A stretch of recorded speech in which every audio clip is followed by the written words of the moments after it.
Good morning.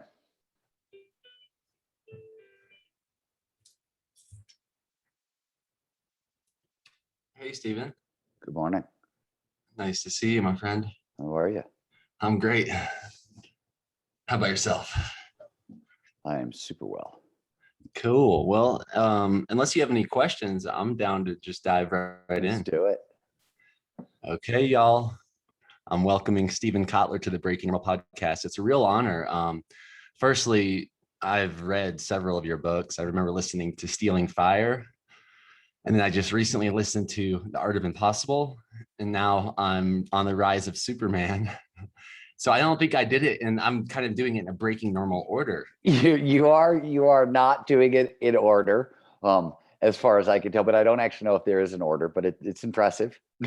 Well, I'm super thankful, super grateful that you have been courageous and committed enough to publish such culture shifting works that are really meaningful and affirming to me, because I've been studying in a way what you have without maybe putting certain words to it for over a decade by hosting health retreats, where the main intention was to get these group of people into a state of heart sync. We would call it heart sync instead of group think. And that was definitely what I activated by what I call a group flow state. So to be here with just a pioneering figure with studying flow states and figuring them out and dissecting them so that the average Joe might be able to tap into it on a daily basis. It's just a real honor, and I'm excited for this conversation. So thanks for doing everything you're doing, and thanks for being here. That was nice of you to say. I appreciate that. Well, what are you currently most excited about right now? I'm imagining the book that just got released is one of the things. No. I mean, the book that just got released is great, but you have to. I've got another book coming out in November. I'm working on another book already, and I'm like 4 or 5. Yeah, that book was done a year ago, and now I'm talking about it a lot. What I'm excited about with this book, though, I will say is, on a certain level, the core material is what we've been, using as the core of our trainings at the Flow Research Collective. And we train a lot of people, about 1,000 people a month on average, but that's nothing compared to the amount of people who are now reading the book and taking the ideas and taking them into the wild and banging on them and testing them. And sooner or later, massive amounts of feedback are going to start coming back. That's super exciting to me, but that hasn't quite happened yet, but that's going to come. And then, then we get to really learn about this stuff. Well, I can relate to that in a lot of ways. I've recently launched a dietary supplement brand that's now available, and people are now taking it for several months. And these testimonies from the long-term use of it are starting to pour in. It's basically just desiccated bison liver in capsules.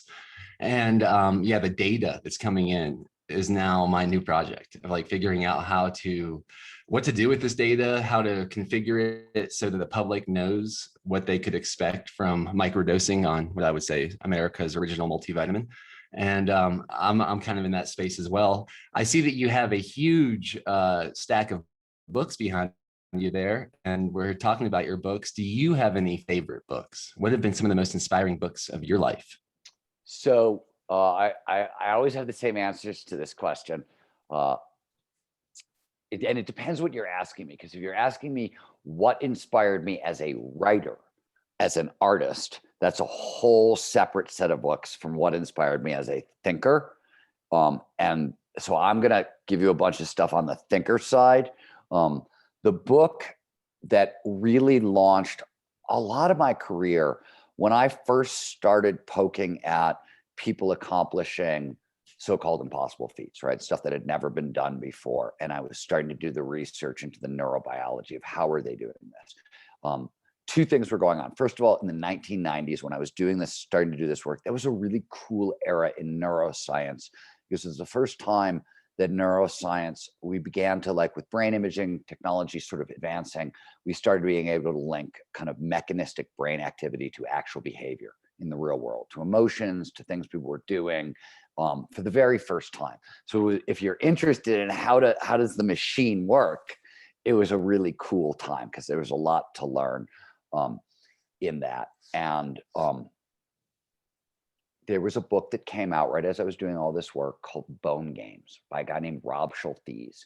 The subtitle is Zen Shamanism, the Search for Transcendence in Extreme Sports. He fell off a mountain in Colorado. He was an extreme endurance runner and mountaineer, and fell off a mountain, had a very profound flow state, near-death experience that changed his life. And he started looking at the intersection of so-called, he had spent a lot of time on Native American reservations, and he was really familiar with bone games, right? And kind of like shamanic trips into nature as rites of passage, and that came with like these profound altered state experiences. And he was following these really weird esoteric traditions built around kind of physical activity and endurance sport and whatnot, and was writing about and saying, hey, maybe these things are flow states. And by the way, we're just starting to figure out a little bit of the neuroscience of flow. Here's what it is. And he didn't talk about flow. I didn't even have a name for what I was looking at that point. It was the first time I'd ever heard the term flow.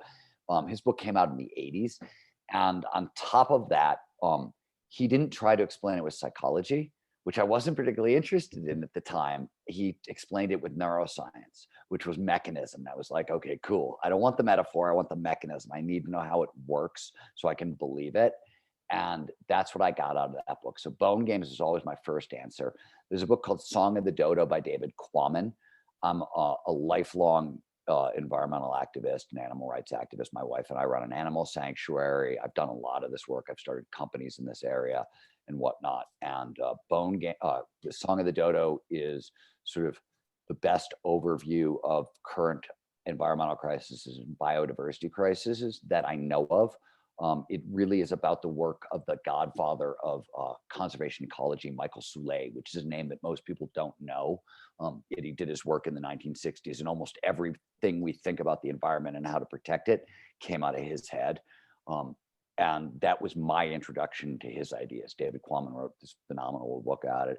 And then there's a third book that I always list, which is The User Illusion, which is a book about consciousness and the subconscious, and essentially how big and powerful the subconscious and the adaptive unconscious is compared to consciousness. The subtitle of The User Illusion is Cutting Consciousness Down to Size. And so if we hire you at the Flow Research Collective, one of the things we make people do is read what we call the Humility Trilogy, which is David Eagleman's Incognito. There's a book called Strangers to Ourselves about like the power of unconscious biases. And then The User Illusion is sort of the neuroscience of the same idea. And they're all books that basically say, look, we're habit machines. And if you really want to have any impact on your life, on your behavior, you have to come in at the level of ingrained habits and using flow to support those ingrained habits to really make effective change over time. And so these are sort of like three foundational books in that line of thinking. That was probably a much longer answer than you actually wanted, but sorry. Oh, that was awesome. I'm like, I almost wanted to get it transcribed because I was like thinking about taking notes. So I'm like, I'm just getting recorded because that was a lot of a good infotainment. Thank you. I mean, you did say a lot that could, well, let me just bring it back to the basics. Where are you currently? I am, I'm on the Nevada side of South Lake Tahoe, essentially. Oh, nice. Nice. Yeah, I'm high up in the mountains away from people. Okay, I'll tell you something. I remember going to Emerald Cove. Oh yeah, sure. And consuming some fungi and getting in the water. That's probably a good place for it. Beautiful. I was just there. Well, the reason I bring this up is walking up the hill, I was in a profound flow state where I was like, I felt like I was beyond time. And I was seeing that little island where they had the tea house on top. Oh, yeah. And I felt like I was a Viking. I was connected to some sort of Scandinavian Viking energy. So this is this thing that happens to everybody else in the world besides me. Like, I know I wrote Stealing Fire. I get that, right? I am, first of all, not a particular fan of psychedelics because I just I don't get it. I'm like, okay, I'm on drugs. Cool. Everybody else fucking talks to Norse gods. I'm just a guy on drugs. Like, I'm a little hornier than usual and maybe a little dumber, but like everybody else goes out. They have every kind of cosmic, mystical, oh, I'm in flow. I've done more psychedelics than anybody you could possibly imagine. I've never had those experiences. Yeah, it cracks me up every time people tell me their psychedelic stories all the time. And it always involves Vikings or Norse gods. And I'm like, what the hell is going on? I think you're all lying. Oh, that is hilarious. Yeah, I'm a pretty skeptical guy, but that day I was just so lit. I mean, I was so lit literally from getting in the cold water. I kept going into like the waterfalls falling off, and then Yeah. but it's something, it all came together in what I think a lot of y'all's books are about. And I had that one of those moments there at Emerald Cove. Yeah, there are differences between kind of flow states and psychedelic states. We've done some really interesting work. So with some scientists in Robin Cart Harris's lab at Imperial College in London, where they do a lot of the brain imaging of psychedelics, the original, what does your brain do on MDMA? What does it do on LSD? What does it do on psilocybin and DMT? They did all that work there. And we did some comparisons between what happens in the brain during flow versus psychedelics, and really kind of looked at things not in terms of efficacy, like where are psychedelics really good and useful and where is flow better, that sort of stuff. The comparisons were interesting. I still don't find psychedelics particularly useful in a real world sense. I've never had an insight on psychedelics that has actually changed the way I live my life, whereas almost every insight I have in flow has a real world impact. But that, I think, is particular to me and not particular to most people. Okay. That's fascinating to find out. That I would especially just assume that you and some fun guy outdoors would have had some profound experiences. Everybody. I mean, look. It's not for lack of trying. So the other thing you also have to understand is that in general, there's something genetically. There's a genetic coding in my family. This is kind of in psychedelic terms, there's something called a hard head, and it's defined as somebody who has to take enormous quantities of psychedelics to have any kind of experience. That's what I am, but it's actually like when I go have surgery, or when my mom goes to have surgery, we have to tell the doctors that morphine isn't going to work on us, and like we're going to come out of surgery screaming. So it's kind of almost any substance like that. I joked that I used to do when I was very, very poor and coming up as a writer early on, before I even went to grad school. I was living in San Francisco, and I was doing a tremendous amount of acid because it was dirt cheap, and it was like 12 hours of entertainment. But everybody else would do like drugs and have drug experiences. I would do acid, and it would help me focus, and I would read Vatican history and take notes that ended up in my first novel. Like, I swear to God, like acid was like a study tool for me. I know everybody goes out and uses psychedelics and have mystical experiences. It was a study tool for me that helped me do the research for my first book. I know that just sounds totally counterintuitive, but I also think it's one of the reasons it's helped me as a flow researcher, because getting into any kind of altered state is very difficult. So I have it's a high barrier to entry for me. And thus, if I'm trying to even use my own experience to steer from, which I don't do very often, but if I am, I've got a high threshold. Wow. Okay. Yeah, all right. I'm also seeing that surfing picture behind you, and it's reminding me of probably one of the favorite parts of The Art of Impossible, about surfing away limes. And I was thinking about that because that's one place that psychedelics and flow state have not mixed for me. Because once I remember going to one of my favorite surf spots in San Diego that I always go to, and I would smoke some cannabis, and then went out there, and I was like, this is so dangerous. I can't believe I even do this. I just had to paddle. I just had to paddle in. I'm like, this is ridiculous. I can't believe it. It's funny.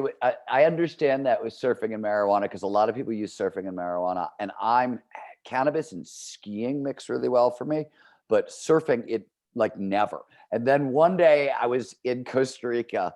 It was a big day, and I was freaking out on the beach, and the local guy I was with knew I was freaking out. He was like, here, smoke some of this and follow me and do exactly what I do and go exactly where I go, and you'll be fine. And I did.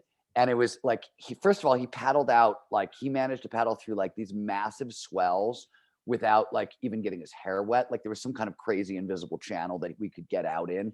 And so I followed him out there. I was like, whoa, this is safer. And it was the only time I've ever had a good time surfing stone, because every other time I have your experience where I'm like, oh shit, this is so dangerous. Those waves are so big. I'm going to drown. Yeah.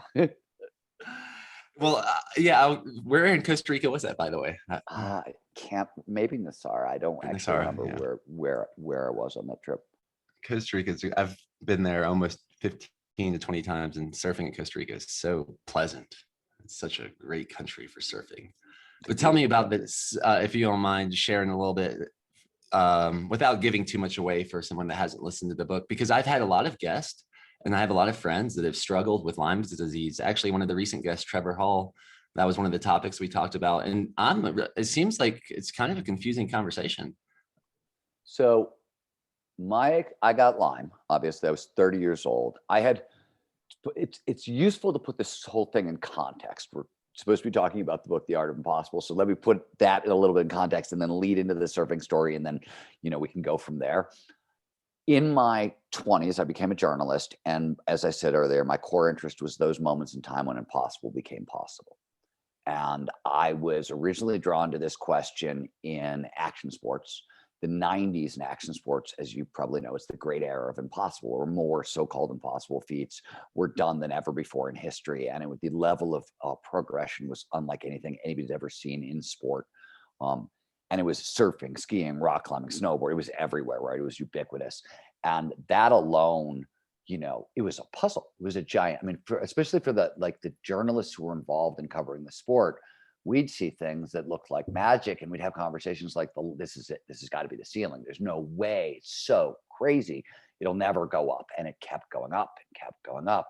And what was really fascinating about it, and then I'll get to the Lyme stuff in a second, was that most of the athletes I was spending my time with were not they had horrific childhoods. They came from broken homes. They had very little money. They had almost no education. There was a lot of risk taking. There was a lot of drugs and alcohol. This is not a group of people who are going to reinvent the possibility space for the species. But that's exactly what was happening, right? These people should have been dead or in jail, because that's what happens when you get those things in a community. And instead, what you got was the reinvention of the possibility space for the species.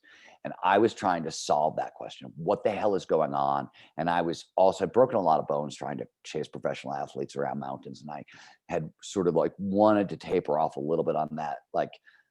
And I started taking this question, what does it take to do the impossible, into other places, into technology. The 90s were all these sci-fi ideas were becoming sci-fi technology. So that was my beat for Wired and the New York Times and a bunch of these science publications. Anytime a sci-fi idea became a science fiction technology, I was in the room when the thing got turned on, or tried to be. And I was asking the same questions. What's going on? And there was no clear, coherent answer yet. There were some patterns that were showing up that all seemed to involve altered states of consciousness, that we'll later talk about as flow, but these patterns were just starting to emerge. And I got Lyme disease.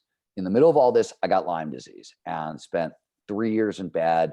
And, Lyme's sort of like the worst flu you've ever had, crossed with paranoid schizophrenia. I was destroyed. I couldn't walk across a room. I couldn't think. I couldn't write. I couldn't work.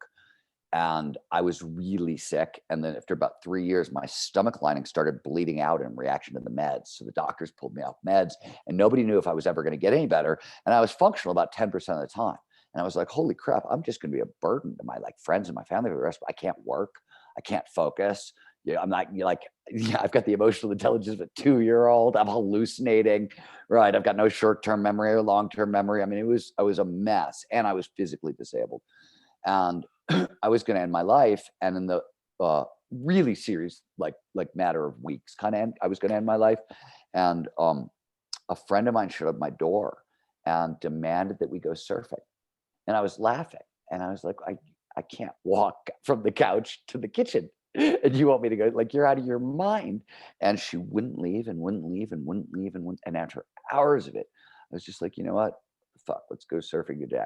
What is the worst thing that could happen? Right. So they literally, her and my neighbor, carried me to the car. They carried me out to the beach. When we got out to the beach, they had to take me under their arms to walk me out to the ocean. They gave me a board the size of a Cadillac. It was we went to Sunset Beach in LA, which, as you know, is the wimpiest beginner wave in the entire world. And it was June. So the tide's out. It's warm. It's maybe 2 foot day, maybe, and there's no one out. And I wade out to the lineup and I sit down, and 30 seconds later, a wave came. And I didn't surfed in years at that point, probably 5 years, but I don't know what happened. Like muscle memory took over and I spun my board and I pedaled twice and I popped to my feet. And that was probably all the energy I had for the entire week. You know what I mean? Like I used all of it just to get into that wave and I popped up into a dimension that I didn't even know existed. Like I popped to my feet and felt like I floated straight out of my body. I could see out of the back of my head. The pain was gone. My head was clear. I could surf. I felt great. I felt alive. It felt amazing. It felt so good. I caught 4 more waves that day. And by like the 6th wave, I was done. I was cooked. And they brought me home and they put me into bed and couldn't move for like 2 weeks. And on the 15th day, which was the day I could actually walk again, I caught a ride with my neighbor and I went back to the beach and I did it again. Again, I had this crazy altered state experience, didn't know what it was. And it was really powerful. It was really fun. I went back and did it again over the course of about 6 to 8 months when the only thing I was doing differently in my life was surfing. I went and having these crazy altered state experiences. I went from about 10% functional to about 80% functional. Now, a couple things to know. One, I'm a science guy, right? I'm a rational materialist. I was interested in neuroscience and biology, and surfing is not a known cure for chronic autoimmune conditions. So what the hell is going on was my first question. Second of all, as you could probably tell, I'm not a particularly spiritual person. I'm a rational materialist. I don't have mystical experiences, and I certainly don't have them in the waves. And Lyme is only fatal if it gets in your brain. And I was absolutely certain the reason I was having these mystical experiences out in the waves were because even though I was feeling better, the disease had gotten into my brain and it was killing me. And so I lit out on a giant quest to figure out what the hell just happened to me. Like, what is going on? And I very quickly figured out, hey, these states of consciousness, these are flow states. They have a name. The same thing that I was hearing about in action sports a little bit. That's what these are called. And a guy named Herb Benson, who was at Harvard, who's a cardiologist, had just mapped the neurobiology of the flow cycle. Flow is not a binary. It's not like a light switch. You're either in the zone or out of the zone. It's a 4-stage process with huge changes in neurobiology and physiology throughout the whole process. And he had mapped it. And he noticed a couple of things. One of the things he noticed is that as you transition into flow, there's a global release of nitric oxide in the body. It's a gaseous signaling molecule. You usually, like if you're working out and like 20 minutes in, suddenly it gets quiet upstairs and your lungs open up a little bit, right? And you have a little pain relief, that's nitric oxide. It's flushing stress hormones out of your system. That's what's going on at that moment in time. And it's all replacing them in terms of flow with positive, feel-good, performance-enhancing neurochemicals. 2 things are really key here. Autoimmune conditions, whatever else you want to say about them, are a nervous system gone haywire. And the biggest problem is we're homeostatic organisms. And once your nervous system bounces all over the place for a while, it doesn't know where normal is anymore. It can't find normal. And so by resetting the nervous system, it can actually find normal again and you can start to heal. And even better, all the neurochemicals that show up in flow after that happens are big immune boosters. And Herb Benson has gone so far in his book, The Breakout Principle, to say, hey, this may be the process underneath all so-called cases of spontaneous healing, this mechanism.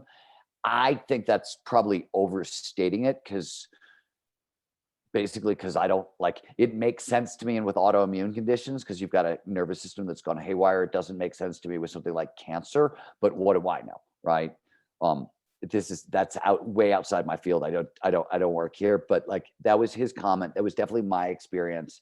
And what I quickly figured out is that, hey, wait a minute, the same state of consciousness that helped me go zero, super subpar back to normal, right, to zero, was helping these action adventure sport athletes or these inventors or these entrepreneurs or everybody else I was studying go from zero up to Superman or Superwoman.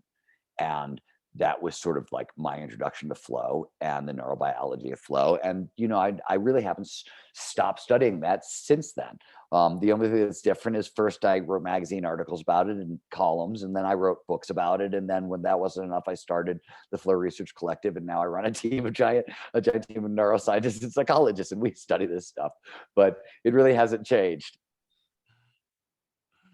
Wow, that's a super amazing story. And that was one of the things that we did at our retreats. We would make sure people got in the water. That was a big part of it. Maybe because the water was really cold and fresh, or maybe because just being in the ocean sometimes. And I've heard a term called like an epigenetic spark from a previous podcast guest, Dr. K.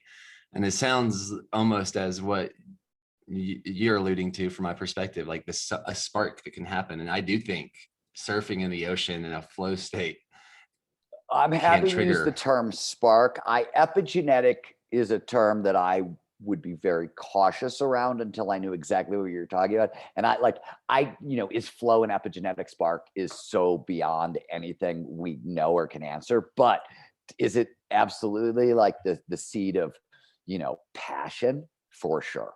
Absolutely. That we can say like scientifically for certain. Well, and speaking of surfing, and one of the ways that I think that I've gotten the most coherent with my nervous system, like feeling I can, if I notice I'm more aware and know how to handle it and be in harmony with it, was catalyzed probably with Laird Hamilton and Gabby and Darren Oline there in Malibu at one of their XPT life experiences, where we went through a variety of breath work, hot, cold, contrast. We even did some stand-up paddleboarding out there in the ocean, played volleyball, the whole thing. It was a pure, like, what's more pure than play? That's a question that I've always been led to. It's kind of a leading question in my life. What's more pure than play? And having a 3.5-year-old daughter, it continues to be. But one of the things that we did there was we got into some breath work, and it's very much Wim Hof style. And I've kind of adapted all these different breathing techniques from a variety of people that are out there.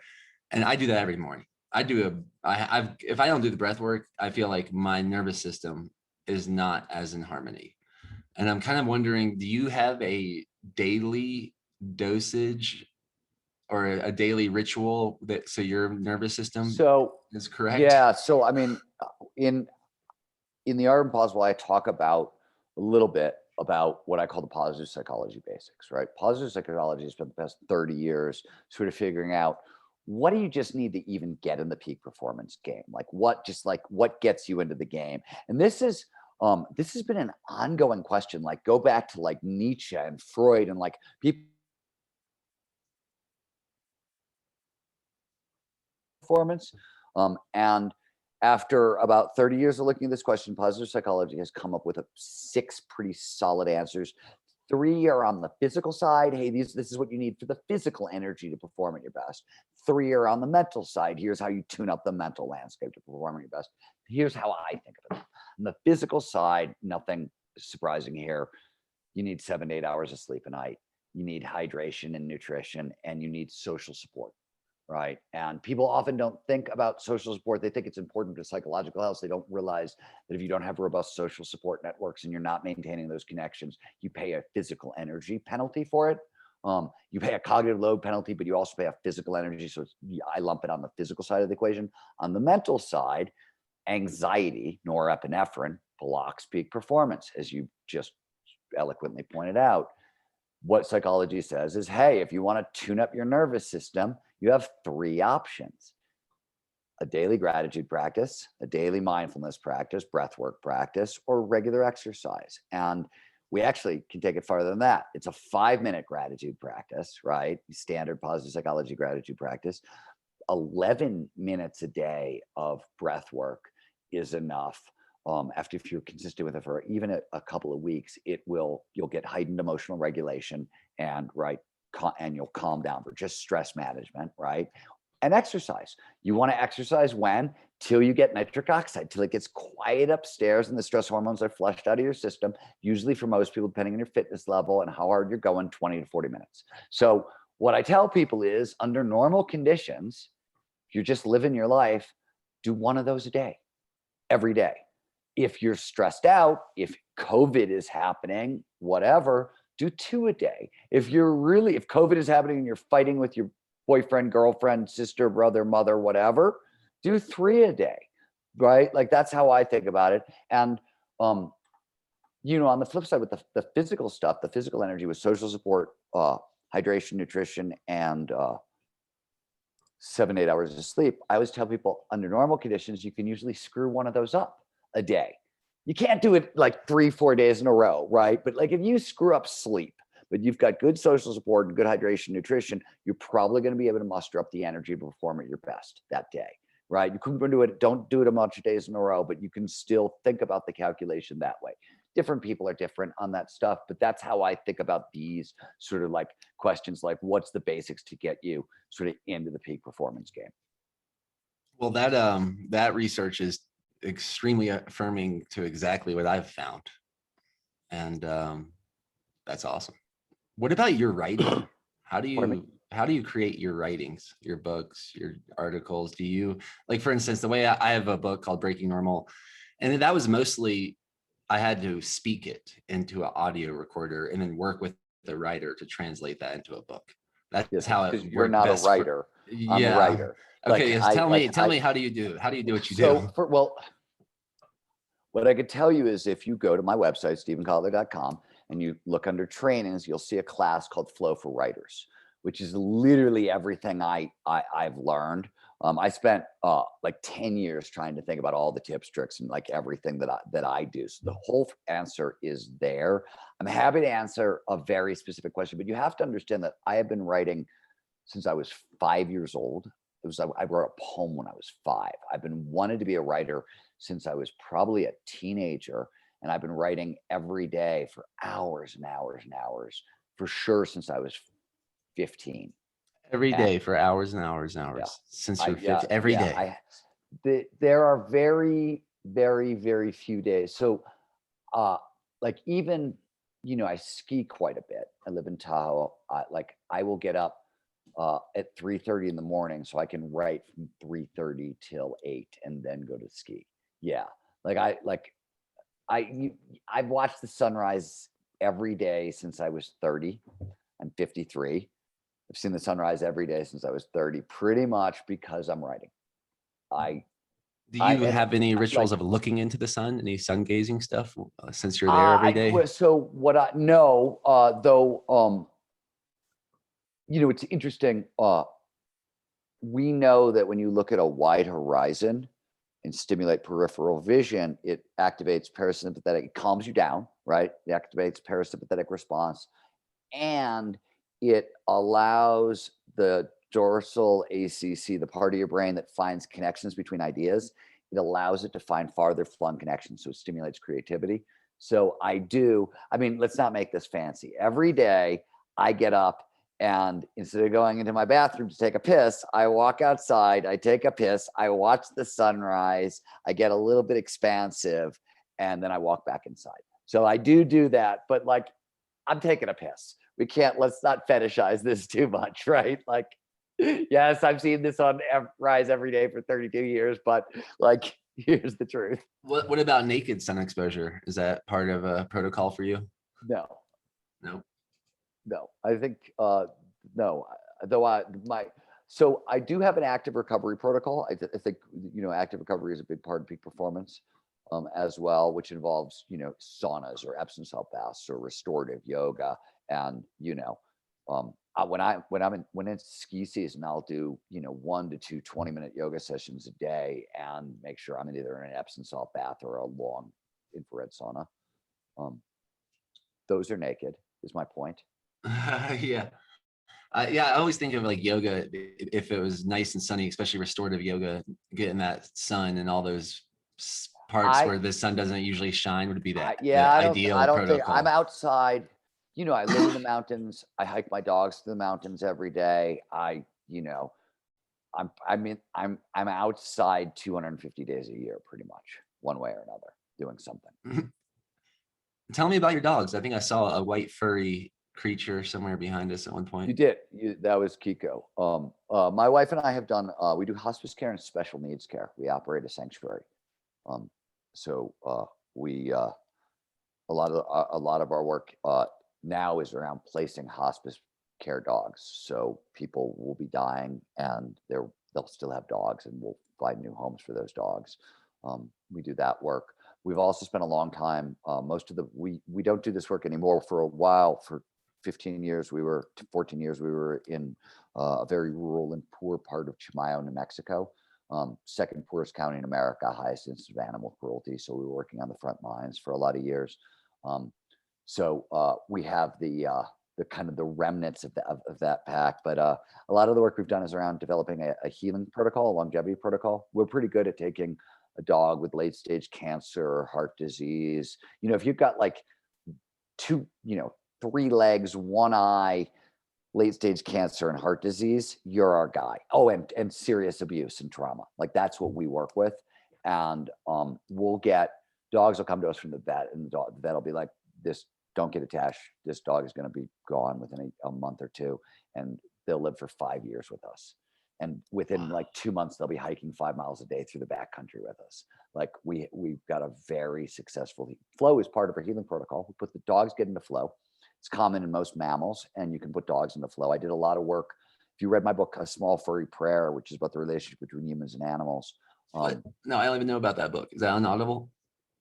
Yeah, I think it's on Audible. I think all my stuff's on Audible at this point. No, my first novel is on Audible, but I mean, I don't know. There's 13 of them. There's a lot of books. Wait a minute. Tell me the title again. A Small Furry Prayer. And tell me about that. What exactly? It's a book about the work my wife and I have done in animal work. It's sort of it's about human animal relationships, and it has there's a lot of flow in there as well. A lot of the evolution of flow. Where did flow come from? There's early thinking. So this is we're going to get if I go here, it's going to take 10 minutes, and we're going to do a weird evolutionary history of flow thing in the middle of the podcast. If you want me to answer this question, I'm pausing. Well, let me see how I can tie it to what my current situation is. I have a Pitbull that I believe is the best animal I've ever been in flow with continuously. I mean, like amazingly in depth, like the depth of her eyes, like everyone kind of gets struck, like what in the who, like almost intimidated by just her presence. And she just had puppies, and that was a crazy situation. Her uterus is out now, so it was a 1 litter quitter, but these puppies are really special. So there's 6 of them in Georgia. And I am in that situation. I am totally in love with my dog, and 2 dogs. Yeah, that's where I'm at. And I have studied. I'm amazed by the mass confusion around banning breeds of dogs. It almost rings like dog racism. Well, to first me. of all, I mean, like, and so however you want to tie flow state, and I am particularly interested in pit bulls, and we have a pit. We have a Bella. She's a pit healer mix. She saved my life once when I was mountain climbing with her. Literally saved my life. Like I was wedged into a rock wall, like on either side. We got really lost and had to do a chimney climb with no ropes and no protection to get out of it.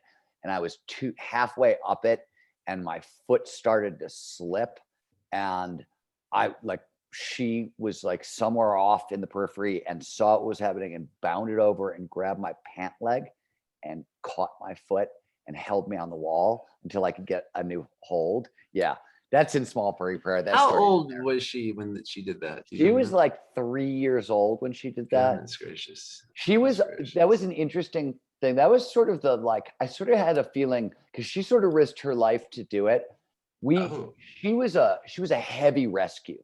Like when we rescued her, we knew we could get stuck with her for life. People are scared of pit bulls, and she was a black dog, and people are also scared of black dogs. And a black pit bull has almost no chance of living. Like it's like a death sentence in the shelter system. 99.99%. That's amazing. I think that would be like the dream. Yeah. By the way, racism extends to dogs a lot. People don't like black dogs. Black people, as a general, don't like black dogs. White dogs are fetishized in a lot of those communities. It's really bizarre. And you can't even say this stuff out loud. The fact that I just said this out loud, people are going to hate me for what I just said out loud.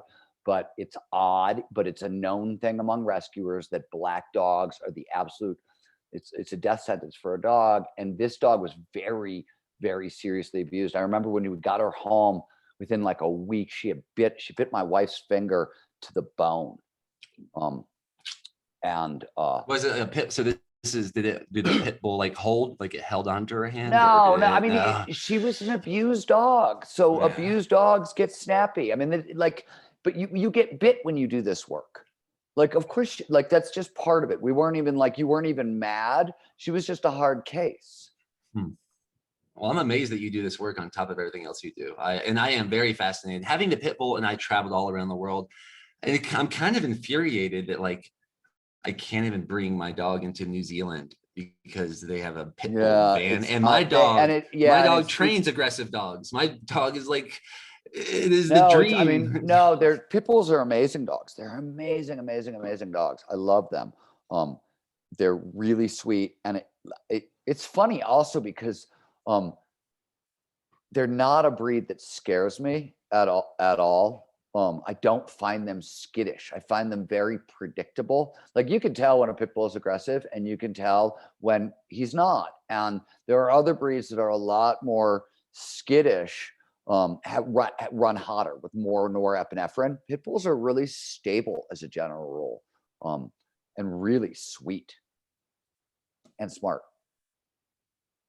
Yeah, and the thing where you said that dog would have died for you also seems like that type of loyalty. My dog seems like, oh, there is nothing that would, she would do anything for me. Sometimes with rescue animals, sometimes they don't know they've been rescued. Like they know something better has happened and you're involved, but they don't get the situation. But other animals, it seems very clear that they understand sort of what has happened, and that they were in a cage and with other animals that were who were dying in those cages, and now they're not, and that kind of thing.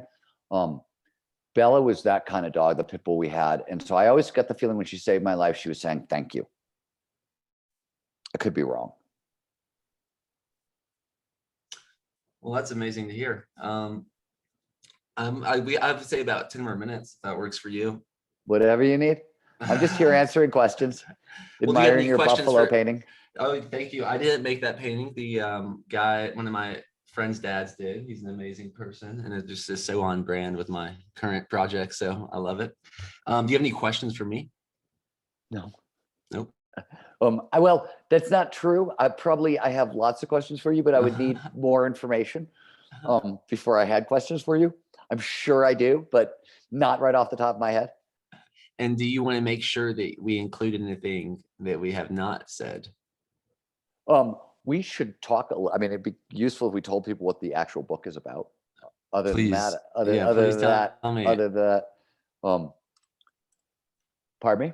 Yeah, I would love to hear that from you. I listened to it, Art of Impossible, on Audible, and go download it now. The way I listen to audiobooks, I usually I like to take a hike with them or get a massage while listening to them, or do something where it almost feels like the message is not only going into my mind, but somehow like becoming a part of my being. And that's one of the reasons I love audiobooks, and the Art of Impossible is awesome. So I would love to hear for someone, what is it about, or why would they download? We got the author right here, baby.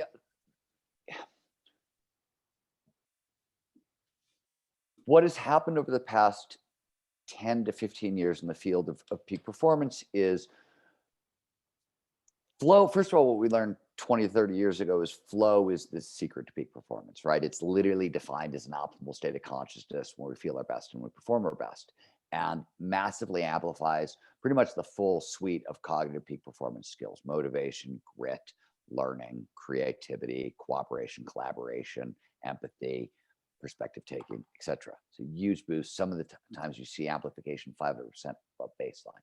This has been sort of known for a while. What hasn't been known, what is new, is that, wait a minute, flow states have triggers, preconditions that lead to more flow. So if you're interested in peak performance, first of all, you're hardwired for it because flow is universal. Anybody can get into it.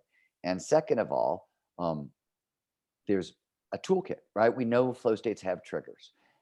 But what we've also learned is, it turns out flow's necessary for peak performance. It's not the full picture.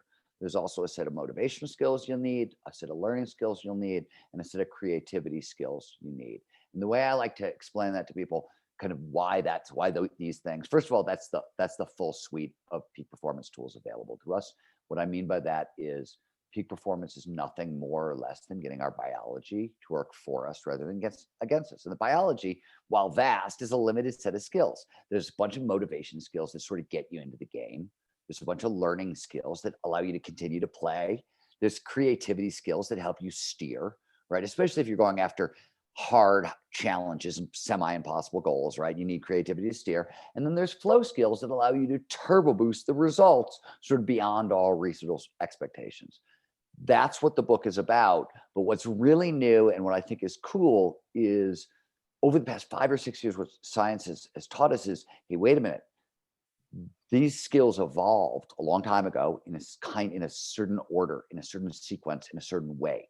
And if you can bring them online, sort of in this order, in this sequence, if you can use your biology and use the system the way it's been designed to be used, you go farther faster with a lot less fuss. So the moral of the story is, what 30 years of studying peak performance has taught me is that we are all capable of so much more than we know. And what we now have is an actual blueprint. Here's how the biology of peak performance works. And because it's our biology, it works for everybody, right? So it works at scale. So that's what I think the art of impossible is. It's the first kind of, I think, neuroscience-based peak performance primer. It's a blueprint that I think anybody can apply to significantly level up their game.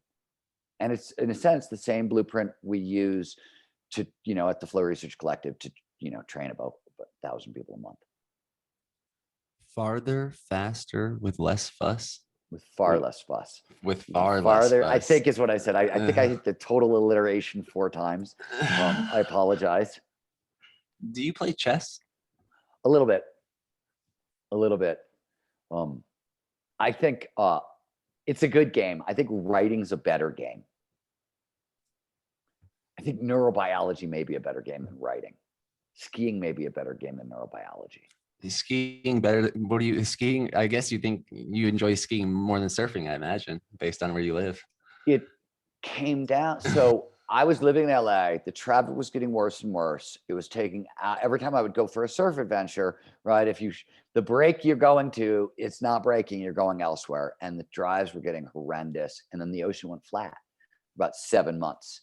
And when surfing and flow is your main drug of choice, and suddenly that drug gets taken away, let's just say California is a bad place to be when you're going to look for a substitute. So I moved back to the mountains because they never go flat. Yeah, I have a friend. I think he started Sujo. He might know him. He lives in Tahoe, but he lives really close to where my daughter was born in North County, San Diego, and Encinitas. And I think he would do both. He would just drive right back and forth between Tahoe and North County. That's what I was doing it in. That's what when I was living in San Francisco in the 90s. I split my time between San Francisco, where I'd come down and surf, and Squaw Valley, and I was going back and forth. And did you surf in Ocean Beach, or where did you surf in San Francisco? Some at Ocean Beach after I got good enough. I learned to surf at Lake Taco Bell. Taco Bell, Pacifica. Oh, nice. Which I love. I still love that beach. I would surf Half Moon Bay and Pacifica a lot. And eventually I got to surfing Ocean Beach, but I had near-death experiences out at Ocean Beach. Everybody has those horrific, experiences where you get pulled out to sea and you're paddling for your life and it's scary, and a few too many of those at Ocean Beach. But yeah, I've only surfed there a couple times, and I remember we pulled up once, and my brother and I were like, "That's a effing that's double overhead right there." There was just a set that was double overhead, and we're like, "Yeah," and it looks pretty mellow. And there was other people paddling out, so we paddled out, but the amount of water that was moving was out of control. They say if you can surf Ocean Beach, you can surf anywhere. I never became a good Ocean Beach surfer, right? I had friends who were really deeply committed to it, but you just had to really love to paddle, right? You had to be a great paddler to surf at Ocean Beach. Wow. All right. Do you have any, I guess for a final question here, do you have any adventures you planned that you're super stoked about? Anything on the radar that might be quite compelling or breaking normal? I'm trying to ski 80 to 100 days this season, no matter what it takes. So, the resorts are going to close. I'm going to take it into the backcountry. The backcountry is going to close. I'm going to take it to Mount Hood. Mount Hood's going to shut down, and I'm just going to keep going. I'm writing about it. I decided to learn how to park ski and how to like really, really get my freestyle game on. I'm 53 years old, so I figured it was about time. Oh yeah, I saw our birthdays are pretty close. I was born June 1st. Do you believe in anything with signs or zodiacs, or is that No, but guide I your think light they're any at fun. all? They're fun, but not No, I a. don't. Okay, I was curious about that when I saw your birthday, because I was probably supposed to be born on May 25th. What does that mean? Like I had a delayed birth. My mom had complications, and she actually had a C-section, so I'm a C-section baby. Any thoughts on that? C-section baby No, versus? I actually, when you said it, I started to wonder if there have been any studies on the differences between C-section babies and non-C-section. I don't know what the term is. Babies. I don't do a whole lot of infant anything research. Like I read some of the infant neuroscience stuff because it's cool, but not a whole lot of it. And that's just really outside my lane. But it's an interesting question. I wonder, the differences between bottle fed and breastfed turned out to be profound, right? Yeah. So the differences, between natural birth and C-section might be larger than you would suspect. And I wonder if anybody's looked at that. Yeah, I've heard some things just to plant some seeds from some extra out there people. Like one of a really mystical man, you might know him. I'm just going to keep his name off. Well, you can. We'll talk about later. You have to understand that I'm not like that's not the world I like. I hang out with like athletes and neuroscientists and artists. I don't hang out with mystics and people who go to Burning Man and he's farther out there. That's not my jam. But he's just like, he was saying that he wasn't sure if me taking DMT would be as easy idea because I didn't have the initial DMT hit of going through the birth canal. And that was something he said to me once, his own words.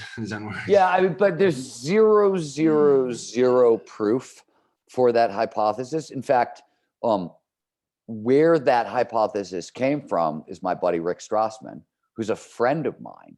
And he was the one who first mentioned it. And he'll be the first to tell you, hey, there's no proof for the DMT hypothesis whatsoever, that there's DMT issued at birth or death. But I will tell you that as a guy who thinks psychedelics are generally boring, DMT is really interesting. You should try DMT. It's cool. It's it's sort of like, I think everybody should see it at least once, because you're like, holy crap. Even like my response is, holy crap, I can't believe my brain could do this. Like that. Wow. Even nothing mystical going on for me, but like, even just like from my perspective, which is very hard-headed and rational materialist, and you know what I mean? Like, I'm not a guy who has that as experiences, but I was like, wow, that was neat. That was worth doing. I'm glad I did that. That reminded me, probably because we brought him up earlier, but the first time we met Laird, my brothers and I, we had him on video. He drives off. He's like, the final words he says to us are like, hey boys, like, speed and take chances, and just drives off. And like on video, we're like, and that was kind of like, yeah, I recommend taking DMT at least once. Well, thank you. Yeah, and there was a lyric of a song that I heard, and I think someone may have even said it during this interview about feeling safer taking risk. And I don't know, it seems like a theme that I'm imagining. Maybe I feel that way, maybe you feel that way overall, feeling safer overall, taking the right risk overall. Why don't you explain, what do you mean that I will tell you that I need a fairly significant amount of risk taking in my life, whether it's creatively as an artist, as a writer, as a thinker, in the research I'm doing on flow, or as an athlete. Like all of it, even in my personal relationships, right? All of it, I operate better, maybe safer, with a significant amount of risk in my life. But that's just me, and that's very personality based, and that's just me. I don't necessarily know if what's going to work for me is going to work for everybody. Yep. Thanks for clarifying that as well. I imagine my duty here is to be an investigative journalist of sorts and just accurately report what's happening for me and to keep improving that. And I kind of see you in a similar light. So thank you. Thank you for your leadership, your writings, your productions, your journalism, and you being you, man. You can say a lot quickly too. It's pretty impressive. I trust that the microphone and the Wi-Fi kept up with the speed of your communication. Yeah, I talk pretty fast. Um, I've never been accused of not doing that. Well, thanks for your time, Stephen. And Hey, yeah, man, we'll it's make my sure to pleasure. see how much of that we can include in the show notes. But for sure, check out the book Art of Impossible on Audible.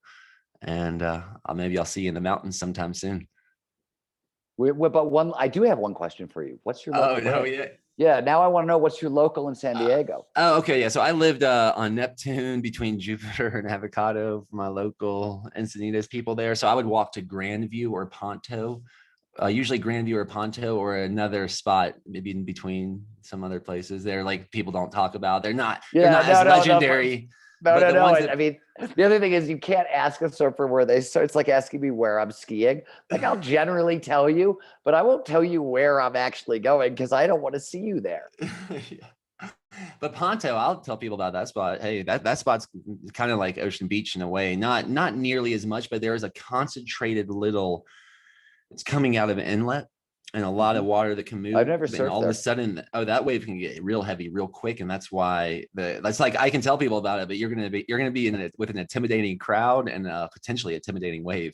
Yeah, Newport surprised me that way too. I remember the first time I paddled out at Newport and I was like, oh my God, this thing is heavy. I couldn't believe it. You know what I mean? Similar. It Like is similar, you just actually. you sort of think that these Southern California waves are friendly, and most of them are until they're not. Yeah, and then also my favorite, what really brought me to surfing in San Diego was Black's Beach. I surfed Black's Beach. Yeah, I mean, and that beach can get so big and gnarly, but on a head high day, whew, I mean, other than the crowd, that's about like my ideal wave. I love that More than wave. trestles. Yeah, probably so. I like a pitchier like beach break that I can get in and out of real quickly, and then taking like a long smooth ride. I like that in and out action real fast. That's amazing. But trestles, I mean, I try. Trestles are the best wave in the world too. You know, there are so many good waves in Southern California. It's profound. It's beautiful. Swamis. Oh, I love man. Swamis. Swamis. Even that really dirty, even the dirtier beaches. I've had a lot of fun at Swamis is here, Cardiff's is here. There's a break in between the two.